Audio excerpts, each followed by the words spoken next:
Selamat datang di Misteri Gaib, tempat di mana kisah dunia nyata bertemu dengan dunia tak kasat mata. Di sebuah dusun sunyi bernama Alas Kembang, yang dikelilingi sawah padi, ladang tembakau, dan pohon randu tua yang menjulang, hidup seorang lelaki bernama Suyatno. Usianya hampir 50, seorang tukang kayu sederhana yang tinggal bersama istrinya Bu Winarsih di rumah tua peninggalan masa muda mereka. Rumah itu berdinding anyaman bambu, atap sengnya sudah karatan, dan lantainya retak-retak. Setiap musim hujan, Bu Winarsih harus menaruh ember, baskom, bahkan panci dapur untuk menampung air yang menetes dari atap. Meski sering bocor, mereka tetap bertahan, karena uang untuk memperbaiki tidak pernah cukup. Suyatno sehari-hari bekerja serabutan, memperbaiki kursi, membuat kandang ayam, atau apa saja yang bisa menghasilkan uang. Hasilnya pas-pasan. Anak-anaknya sudah menikah dan tinggal jauh. Sesekali mengirim uang, tapi tidak pernah cukup untuk membangun rumah baru. Pagi itu, setelah hujan semalaman membuat lantai rumah becek, Suyatno duduk di beranda, mengisap rokok kretek murahan. Ia menatap atap yang nyaris roboh, lalu bergumam kepada istrinya. "Kalau ini ambruk, kita bisa tidur di luar, Winarsih." Bu Winarsih hanya menarik napas panjang. Siang harinya, Pak Kasim, tetangga mereka, datang meminta tolong memperbaiki pintu dapur. "Upahnya kecil, Yatno, tapi nanti ku tambahi makan siang." Suyatno hanya tersenyum. "Yang penting halal toh." Setelah pekerjaannya selesai, Suyatno pulang lewat jalan pintas di samping kebun pisang. Namun entah mengapa, langkah kakinya terasa ringan. Tanpa sadar, ia menyusuri jalan setapak yang belum pernah ia lewati. Rumput liar menyentuh lutut, udara mendadak sejuk meski matahari masih terik. Beberapa puluh langkah kemudian, ia tiba di sebuah lapangan kecil yang asing. Pohon-pohon besar mengelilinginya, dan di tengah lapangan berdiri bangunan tua menyerupai pendopo. Kayunya tampak mengkilap, ukirannya halus seolah baru selesai dibangun. Anehnya, tak ada seorang pun di sana. Namun, dari arah pendopo terdengar suara samar seperti bisikan angin memanggil namanya. "Pak Suyatno, tulung!" Suyatno tertegun, dadanya berdebar. Ia menoleh ke sekeliling tapi tak melihat siapapun. Tapi hati Suyatno tidak merasa takut. Anehnya, justru ada rasa damai, seolah dipanggil oleh sosok yang sudah ia kenal sejak lama. Dari balik pendopo itu, perlahan muncul seorang pemuda. Wajahnya bersih, matanya bening, dan ia mengenakan baju putih longgar. "Maaf Pak, Bapak tukang kayu ya?" tanyanya lembut. Suyatno mengangguk, meski masih bingung. "Di tempat kami ada rumah yang perlu diperbaiki. Kalau Bapak berkenan, bayaran tentu ada." "Tempatnya di mana?" tanya Suyatno hati-hati. "Tak jauh. Sore nanti Bapak sudah bisa pulang. Ikut saja sebentar." Entah mengapa, tanpa banyak pikir, kepala Suyatno mengangguk. Tubuhnya bergerak lebih cepat daripada logikanya. Ia pun mengikuti si pemuda, berjalan ke arah barat, melewati jalan setapak di antara pepohonan tinggi yang semakin lama tampak asing. Namun, saat matahari miring ke barat, Suyatno tersentak. Ia mendapati dirinya sedang duduk di atas batu besar di tepi kebun pisang. Tak ada lapangan, tak ada pendopo, tak ada pemuda. Hanya semak belukar dan jalan desa yang sepi. Tubuhnya pegal seperti habis bekerja. Ia bangkit perlahan, lalu berjalan pulang. Di rumah, Bu Winarsih menatap heran. "Pak, tadi kemana kok lama sekali? Aku kira mampir ke pasar." Suyatno terdiam sejenak, lalu menjawab singkat, "Tadi aku ketiduran di jalan." Tapi dalam hatinya, ia tahu ada yang ganjil. Malamnya, Suyatno cepat terlelap. Namun mimpi yang datang justru membuatnya terbangun dengan keringat dingin. Ia bermimpi sedang memahat kayu besar berwarna keemasan, harum seperti kemenyan. Tangannya terasa kuat, cekatan, dan di sekelilingnya ada beberapa orang berpakaian putih yang mengawasinya dalam diam. Saat terbangun, Ia kaget bukan main. Di bawah bantalnya ada 3 keping logam perak. Kecil, dingin, namun berkilau samar. Bukan uang, bukan pula logam biasa. Bu Winarsi melihat benda itu dengan mata terbelalak. "Pak, siapa yang taruh ini di sini?" Suyatno menggeleng. "Aku juga tak tahu." Pagi harinya, logam perak itu disimpan rapat-rapat dalam kaleng biskuit dan diletakkan di atas lemari. Mereka sepakat untuk tidak menceritakan pada siapapun. Terlalu aneh, terlalu sulit dijelaskan. Namun satu hal yang membuat Bu Winarsi gelisah. Suaminya berubah. Biasanya Suyatno baru bisa bangun setelah 2 cangkir kopi hitam. Tapi pagi itu, selepas azan subuh, ia sudah duduk di beranda. Wajah Suyatno tampak lebih segar dari biasanya. Matanya seperti berkilau. "Rasanya aneh, Winarsi. Badanku enteng, padahal dalam mimpi semalam aku bekerja terus," katanya pelan. Bu Winarsi hanya mengangguk. Ia bukan tipe perempuan yang suka memperdebatkan hal-hal yang tak bisa dijelaskan. Lagi pula, ia tahu betul suaminya bukan orang yang mudah percaya pada perkara gaib. Hari-hari berikutnya hidup tetap berjalan seperti biasa. Suyatno masih mengerjakan pesanan kursi dari Pak RW, masih ikut gotong royong di musola. Namun tiap malam, mimpi itu selalu datang kembali. Ia kembali berada di rumah besar dengan tiang-tiang kayu jati yang kokoh dan berkilau. Tangannya memegang pahat sibuk mengerjakan daun pintu, jendela, atau ukiran di tiang rumah. Selalu ada suara lembut yang mengarahkan langkahnya, suara tanpa wujud. Dan anehnya, tiap pagi setelah mimpi itu, tubuhnya terasa makin bugar. Pada malam keempat, ia menemukan lagi logam perak di bawah bantal. Kali ini bukan 3, melainkan 5 keping. Salah satunya berbeda, terukir huruf-huruf aneh yang berkilau jika terkena sinar matahari. Suyatno mulai gelisah. "Bu, ini kok makin banyak? Apa jangan-jangan aku beneran kerja di alam lain?" Bu Winarsi menatapnya dalam. "Yang penting badanmu sehat, Pak. Tapi jangan diteruskan kalau asal-usulnya tidak jelas." "Aku nggak bisa milih, Winarsi. Aku nggak sengaja. Rasanya malah kayak ditunggu." Malam kelima, mimpinya berubah. Kali ini tak hanya memahat tapi juga diajak keluar rumah besar itu. Halaman luas penuh bunga berwarna-warni yang belum pernah ia lihat di dunia nyata, membentang di hadapannya. Di kejauhan, berdiri bangunan lain, mirip rumah desa, tapi atapnya melengkung, diselimuti cahaya kemerahan. Seseorang, mungkin pemuda yang dulu menuntunnya, berbisik, "Pak Suyatno, rumah ini kelak untuk panjenengan. Tapi sabar, waktunya belum tiba. Teruslah datang dan jaga sikapmu di alammu." Suyatno terbangun dengan jantung berdebar. Bukan karena takut, tapi karena ada bagian dalam dirinya yang mulai percaya. Keesokan harinya, ia memberanikan diri ke pasar.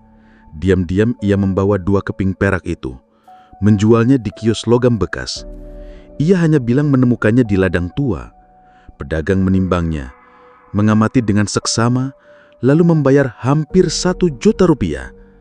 Saat uang itu berpindah tangan, keringat dingin membasahi tubuh Suyatno. Namun, anehnya, segalanya berjalan normal. Tak ada yang mencurigakan, tak ada yang aneh. Hanya dia sendiri yang tahu, uang itu mungkin berasal dari mimpi. "Masya Allah," bisik Suyatno saat keluar dari pasar. Dengan uang hasil menjual 2 keping perak, ia membeli beberapa lembar triplek dan seng bekas. Hari itu juga, ia langsung memperbaiki bilik belakang rumah yang paling rusak. Bu Winarsi sempat menangis pelan. Sudah lama mereka tak mampu membeli bahan bangunan. Tapi di balik rasa syukurnya, ada juga rasa takut. Semua ini terasa terlalu mudah dan terlalu aneh. Malam ke-7, suasana mimpi berubah. Langit yang biasanya biru kini gelap. Awan menggantung rendah dan suara angin terdengar seperti rintihan panjang. Rumah besar tempat Suyatno biasa bekerja tampak sepi. Semua pintu terkunci rapat. Tiba-tiba, suara itu muncul lagi. "Pak Suyatno, hati-hati. Alam ini tidak selalu tenang. Ada yang memperhatikan. Tapi selama panjenengan jujur dan tidak serakah, mereka tidak bisa menyentuh. Suyatno terdiam. Ia tak menjawab, tapi hatinya tahu sesuatu sedang bergeser. Keesokan paginya, Bu Winarsih bangun lebih awal. Ia menemukan suaminya duduk di beranda, memegang sepotong kayu dan sekeping perak di tangannya. Tapi kali ini berbeda.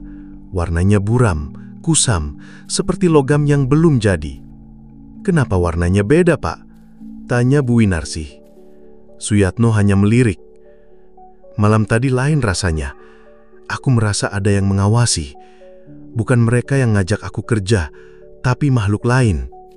Hari-hari di desa Alas Kembang berjalan biasa saja, tapi di rumah Suyatno, ketenangan perlahan berubah jadi rasa was-was. Meski beberapa genteng bocor sudah diganti, meski bilik belakang tak lagi miring, suasana di dalam rumah terasa berat. Seperti ada sesuatu yang mengintai dari pojok dinding atau langit-langit. Mimpi Suyatno masih datang. Ia masih bekerja di rumah besar itu, memahat pintu, mengukir tiang, tapi tak lagi hangat seperti dulu. Kadang rumah itu gelap, sepi, dan orang-orang berpakaian putih tak selalu hadir. Yang terdengar justru suara-suara aneh. Gemerisik di sudut ruangan, tawa kecil seperti anak-anak, atau tangisan lirih dari balik pintu yang tak bisa ia buka. Malam ke-9, Suyatno tersentak bangun. Bukan karena mimpi, tapi karena suara langkah kaki di dalam rumah. Padahal Bu Winarsih sudah tertidur pulas. Ia menaih lampu minyak, menyusuri ruang tamu perlahan. Suara itu berhenti. Hening. Tapi saat pintu depan dibuka, darahnya serasa turun ke kaki. Di tanah depan rumah, jelas terlihat jejak kaki itu aneh. Telapaknya lebar, jari-jarinya panjang dan melengkung, seolah bukan milik manusia, melainkan makhluk yang berjalan tegak seperti binatang. Bekasnya mengitari rumah. Bu Winarsih yang terbangun ikut melihat. Wajahnya pucat pasi. Ia memeluk suaminya erat-erat tanpa suara. "Pak, aku merasa ini tidak baik." Pak Suyatno menutup pintu perlahan. "Jangan takut, tapi aku mulai curiga, Winarsih. Ada yang tidak suka aku bekerja di sana." Keesokan harinya, Suyatno memberanikan diri menemui Mbah Surip, orang tua yang dihormati sebagai dukun, sekaligus penjaga adat kampung. Dengan hati-hati, Suyatno menceritakan mimpi-mimpinya, pekerjaan kayu yang tak pernah berhenti, serta kepingan perak yang selalu ia temukan. Ia tidak membuka semua detail, hanya cukup agar Mbah Surip mengerti. Orang tua itu terdiam lama, menghisap rokok lintingannya sambil menatap sawah jauh di depan rumah. Lalu ia berkata pelan, "Aku pernah dengar kisah seperti ini, Yadno. Tapi jarang sekali yang benar-benar kejadian. Biasanya orang cuma pingsan, mimpi sebentar lalu lupa. Tapi kamu, kok bisa keterusan?" Suyatno menunduk. "Kalau begitu, rizki ini halal atau tidak, Mbah?" Mbah Surip menoleh cepat, matanya tajam. "Halal, kalau niatmu memang bekerja dan tidak serakah. Tapi ingat, alam seberang itu tidak semua senang manusia masuk. Apalagi kalau kamu dibayar dengan barang yang bukan mata uang kita. Ada yang bisa menganggapmu sedang mengambil rezeki makhluk lain." Suyatno menghela nafas panjang. Ia ragu harus berhenti atau melanjutkan. Namun ada sesuatu dalam dirinya, semacam rasa tanggung jawab yang membuatnya ingin menuntaskan rumah itu. Malamnya, ia kembali bermimpi. Kali ini rumah besar itu tampak jauh lebih indah. Semua pahatan kayu yang ia kerjakan sudah terpasang rapi di dinding. Tiang-tiangnya berpendar lembut seolah hidup. Tapi suasananya hening, terlalu hening. Hanya suara detik jam tua yang terdengar. Lalu, samar-samar, suara pemuda itu kembali. "Pak Suyatno, pekerjaan hampir selesai, tapi kami tidak bisa melindungi panjenengan selamanya. Ada yang iri, mereka bukan dari alam ini, bukan pula dari kami." Dengan suara gemetar, Suyatno bertanya, "Aku harus bagaimana?" "Cukup 1 malam lagi, setelah itu berhenti, jangan kembali. Kalau panjenengan kuat, rumah impian panjenengan akan selesai juga di dunia ini. Tapi ingat, pulanglah sebelum pintu ditutup." Suyatno terbangun dengan nafas terengah. keringat membasahi lehernya. Di tangannya, entah bagaimana, tergenggam sebuah pahatan kayu kecil berbentuk bunga Padma. Halus sekali, harum seperti dupa. Keesokan harinya, rumah mereka didatangi Bu Riniah dan anak perempuannya. Bu Riniah datang dengan wajah tegang. "Yatno, tadi pagi aku lewat belakang rumahmu. Di batang pohon kebunmu ada bekas telapak, seperti tangan, tapi panjang dan tajam, mirip cakaran." Mendengar itu, wajah Bu Winarsih langsung pucat. Suyatno hanya mengangguk pelan, lalu berbisik lirih. "Ini pasti peringatan terakhir. Aku harus selesai malam ini." Malam itu, ia tidur lebih cepat dari biasanya. Sebelum berbaring, ia sholat lama, lebih khusyuk dari hari-hari sebelumnya. Setelah selesai, ia memeluk istrinya erat-erat dan berkata, "Apapun yang terjadi nanti, aku sudah siap." Dalam tidurnya, ia kembali berada di rumah besar itu. Tapi kali ini, suasananya berbeda. Dari kejauhan, makhluk hitam berdiri kaku di batas cahaya rumah. Mereka tidak menyerang, tidak bersuara, tapi kehadirannya membuat tanah bergetar dan udara terasa berat. Pak Suyatno tetap bekerja. Tangannya cekatan, pahatnya bergerak cepat, keringat mengalir deras tapi ia tak berhenti. Dari pojok ruangan, pemuda berjubah putih menunduk, seakan tengah berdoa. Cahaya rumah itu makin terang. Satu demi satu, pekerjaan terakhir ia selesaikan. Dinding terakhir dipasang, ukiran terakhir ditempel, lantai terakhir dipelitur. Dan ketika semuanya selesai, suara itu terdengar lagi. "Pak Suyatno, pulang, sekarang!" Suyatno menunduk menatap lantai kayu yang mengkilap, karyanya yang megah. Nafasnya memburu, tangannya gemetar menggenggam pahat yang ujungnya mulai tumpul. Cahaya dari rumah itu semakin menyilaukan, hangat, tapi sekaligus menimbulkan rasa asing. Di luar rumah, makhluk hitam makin mendekat. Wujud mereka samar. Ada yang seperti manusia berambut api, ada yang hanya berupa bayangan raksasa dengan mata merah menyala. Mereka tidak bisa masuk, tapi terus menekan batas cahaya. Pemuda berjubah putih keluar dari ruang belakang. Wajahnya tetap tenang, tapi sorot matanya penuh desakan. "Pak Suyatno, panjenengan harus keluar sekarang. Pintu ke dunia jenengan akan tertutup saat langit di sini berubah ungu, dan itu sebentar lagi."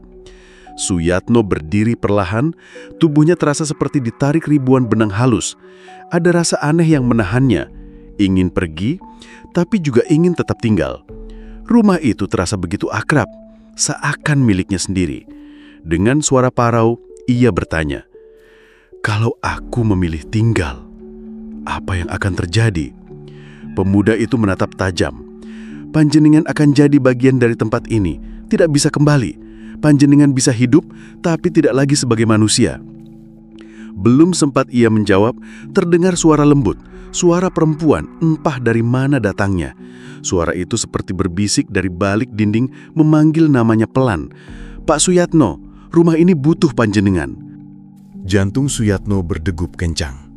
Ia mencoba melangkah mundur, tapi kakinya terasa berat, seolah menempel di lantai. Rumah itu kini seperti bagian dari dirinya. Setiap pahatan, setiap ukiran, semuanya hasil tangannya. Di dinding muncul ukiran-ukiran baru. Wajah Bu Winarsih, wajah dirinya saat masih muda. Bahkan rumah tua mereka di alas kembang. Hatinya terasa pecah, tapi ia teringat pada Bu Winarsih, istrinya yang menunggu di rumah nyata. Ia memejamkan mata, beristighfar panjang, lalu berbisik dalam hati, "Aku pamit. Terima kasih, tapi aku harus pulang." Ia berlari keluar. Cahaya rumah itu meredup. Langit keemasan berubah keunguan, tanah berguncang kecil, seperti rumah itu berusaha menahannya agar tetap tinggal. Pemuda berjubah putih mengulurkan tangan, menarik Suyatno melewati gerbang kayu besar. Tiba-tiba, terdengar suara keras, seperti pintu raksasa ditutup. Seketika, semua menghilang, cahaya, rumah, makhluk-makhluk hitam, semuanya lenyap. Gelap. Hening. Pak Suyatno membuka mata. Ia sudah kembali, terbaring di ranjang rumahnya sendiri. Badannya basah oleh keringat, tapi tidak terasa sakit. Di sampingnya, Bu Winarsih tertidur memeluk guling. lampu minyak masih menyala redup. Dari luar, suara jangkrik terdengar biasa saja. Namun, Suyatno tahu itu bukan mimpi biasa. Di telapak tangannya, ia menggenggam sebuah ukiran kayu berbentuk bunga padma, sama persis seperti yang ia buat di alam sana. Dan di bawah bantalnya, tersusun 10 keping perak berwarna biru keperakan dengan ukiran aneh yang tak pernah ia lihat sebelumnya. Kali ini, peraknya terasa lebih berat, lebih nyata. Hari-hari berikutnya, Suyatno tak lagi bermimpi tentang rumah megah itu. Semua berhenti, tapi tubuhnya tetap bugar dan semangatnya berbeda. Ia kini lebih sering di rumah, mengukir pesanan kecil dari tetangga. Perak itu ia jual perlahan, hanya secukupnya untuk membeli bahan bangunan. Dalam 3 bulan, rumah reyot mereka berubah. Atap baru terpasang, dinding kuat berdiri, bahkan sumur bersih digali di halaman. Rumah itu sederhana, tapi layak dihuni. Tetangga heran, bertanya-tanya, tapi Suyatno hanya menjawab singkat, rezeki itu asal tidak serakah, insya Allah cukup. Namun ada satu kejadian yang tidak pernah ia lupakan. Pada suatu malam, sebulan setelah mimpi terakhirnya, Suyatno duduk di serambi rumah, menikmati angin malam. Tiba-tiba, seorang anak kecil berdiri di depan pagar. Bajunya putih lusuh, wajahnya terasa tak asing, dan matanya berkilau bening seperti kaca. Anak itu tidak bicara. Ia hanya mengangguk pelan, lalu menunjuk ke arah atap rumah. Setelah itu, ia berjalan perlahan menghilang di balik pohon pisang. Suyatno berdiri, menatap arah yang ditunjuk anak itu. Di bawah genteng, ia melihat sesuatu, pahatan halus berbentuk bunga padma kecil. Ukiran itu tak pernah ia buat di dunia nyata. Sejak rumahnya selesai direnovasi, hari-hari Pak Suyatno dan Bu Winarsi kembali seperti biasa. Mereka hidup tenang, tanpa mimpi aneh, tanpa kejadian ganjil. Rutinitas sederhana kembali berjalan, menyapu halaman, memperbaiki pagar yang rusak, dan menyiram tanaman di pagi hari. Namun jauh dalam hatinya, Pak Suyatno tahu apa yang ia alami dulu bukan sekedar mimpi. Ia sadar, tidak semua orang bisa kembali dengan selamat dari dunia yang pernah ia masuki. Rasa waspada itu tetap tinggal dalam dirinya, meski keseharian terlihat normal. Suatu sore, saat ia duduk di beranda sambil menyeruput kopi hitam, seorang tamu asing datang. Seorang pria tua mengenakan peci hitam membawa tas kain kecil. Ia memperkenalkan diri sebagai Pak Bambang, pedagang barang antik keliling. Awalnya biasa saja, sampai matanya tertuju pada sekeping perak di atas lemari ruang tamu, satu-satunya yang sengaja dibiarkan Suyatno sebagai kenangan. Sorot mata Pak Bambang berubah, ia mendekat, menunduk, lalu berbisik pelan. "Panjenengan pernah kerja di seberang sana ya?" Suyatno tidak langsung menjawab, ia hanya menatap lama, lalu mengangguk pelan. Pak Bambang menarik napas panjang. "Saya juga pernah, Yatno. Tapi saya tak kuat. Baru 3 malam saja, saya muntah darah, hampir mati. Panjenengan kuat, itu luar biasa. Tapi ingat, ada utang tak tertulis, kadang datang bertahun-tahun kemudian." Kata-kata itu membuat Suyatno terdiam. Bukan takut, tapi penasaran. "Utang itu, bentuknya apa, Pak?" Pak Bambang senyum getir. "Bukan nyawa, tapi hati. Kadang berupa rindu, kadang rasa bersalah, kadang hanya perasaan kosong. Kita pernah jadi bagian dari dunia yang bukan milik kita, dan dunia itu kadang meminta kita pulang." Hari-hari berikutnya, Suyatno semakin sering menyendiri. Ia duduk di bawah pohon mangga belakang rumah, membawa pahat kecilnya. Perlahan, ia mulai membuat sesuatu. Sebuah replika rumah besar yang pernah ia bangun di dunia mimpi, lengkap dengan pagar kayu dan ukiran bunga padma. Ketika Bu Winarsi bertanya, ia hanya tersenyum. "Ini kenang-kenangan, biar aku tidak lupa."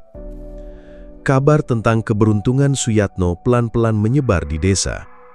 Ada yang bilang ia menang undian, ada pula yang percaya ia mendapat warisan dari kerabat jauh. Tak ada yang tahu, sebagian besar bahan bangunan rumah itu berasal dari hasil menjual perak yang bukan dari bumi ini. Namun yang paling mencolok bukanlah rumah barunya. melainkan perubahan dalam diri Suyatno sendiri. Ia jadi lebih sabar, lebih tenang. Ia tak pernah meninggikan suara, bahkan ketika tetangga nyinyir atau saat hujan deras merusak pagar rumahnya. Bu Winarsih memperhatikan perubahan itu. Suatu malam, ia berkata pelan, "Pak, sampean merasa tidak? Sekarang sampean lebih tenang. Tapi kadang aku merasa sampean jauh." Pak Suyatno menggenggam tangan istrinya, tersenyum tipis. "Aku tidak jauh, Winarsih. Hanya saja, sebagian dari diriku sudah pernah melihat dunia lain. Aku kini tahu, Winarsih, mana yang pantas dipikirkan, mana yang hanya jadi beban hati. Aku sudah belajar cara pulang. Karena itu, aku tak merasa takut lagi." Bu Winarsih terdiam. Ia sadar, suaminya pernah melihat sesuatu yang tak bisa dijangkau mata manusia biasa. Tapi, baginya, selama Suyatno tetap berada di sisinya, itu sudah cukup. Getaran di hati Pak Suyatno malam itu semakin kuat. Ia bangkit dari pembaringan, melangkah pelan keluar kamar agar tidak membangunkan Bu Winarsih. Di luar, cahaya purnama menyorot halaman rumah, membuat bayangan pohon mangga tampak panjang dan bergerak seakan hidup.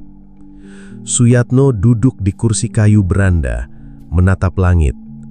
Tiba-tiba ia mendengar suara lirih, seperti denting logam kecil jatuh di lantai. Ia menoleh ke arah ruang tamu, dan benar saja, sekeping perak yang dulu ia simpan, kini bergetar di atas lemari, seakan dipanggil oleh sesuatu yang tak terlihat. Tubuhnya merinding. Perlahan ia mendekat. Saat tangannya hendak menyentuh kepingan itu, ia mendengar suara lain, suara berat, dalam, namun tidak berasal dari mulut manusia. "Waktumu belum selesai di sini, Yatno. Tapi ingat, jalannya sudah terbuka." Pak Suyatno tertegun. Ia mencari sumber suara, namun hanya kesunyian menemani.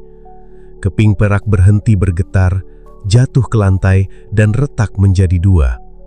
Dari retakan itu keluar cahaya redup, seperti pijaran api kuning yang perlahan lenyap disapu angin malam. Ia terduduk, napasnya berat. Kata-kata Pak Bambang terngiang kembali. "Utang itu bukan nyawa, tapi hati. Dunia itu kadang meminta kita pulang." Keesokan paginya, Bu Winarsih menemukan suaminya tertidur di kursi beranda. Wajahnya pucat namun damai. Di tangannya masih tergenggam separuh kepingan perak yang tersisa. Ketika Bu Winarsih hendak menyimpannya, Pak Suyatno membuka mata dan berbisik lirih, "Winarsih, kalau suatu hari aku tak kembali, jangan cari aku di dunia ini. Carilah aku di rumah kayu dengan bunga Padma, karena disitulah aku menunggumu pulang." Sejak saat itu, meski hidup mereka tampak tenang, Bu Winarsih selalu merasa ada bayangan lain yang berjalan di samping suaminya. Kadang saat senja, ia melihat Pak Suyatno berdiri di bawah pohon mangga, menatap jauh seakan berbicara dengan sesuatu yang tak terlihat. Rumah itu tetap berdiri kokoh, tapi di hati Bu Winarsih tersimpan rahasia. Sebagian jiwa suaminya mungkin sudah berada di seberang sana. Dan setiap kali bulan purnama menggantung, getaran itu selalu kembali, mengingatkan bahwa pintu antara dua dunia tidak pernah benar-benar tertutup. Hidup seringkali memberi kita jalan yang tak pernah kita bayangkan.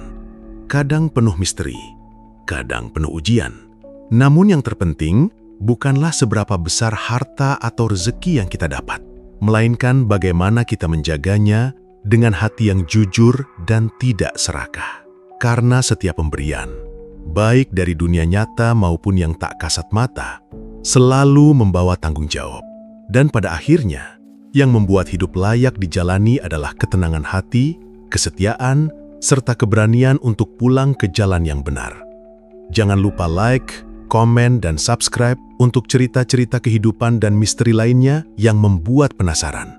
Aktifkan lonceng untuk kisah-kisah mistis dan penuh makna lainnya. Sampai ketemu lagi di video berikutnya. Misteri gaib bukan sekedar cerita, ini adalah pengalaman.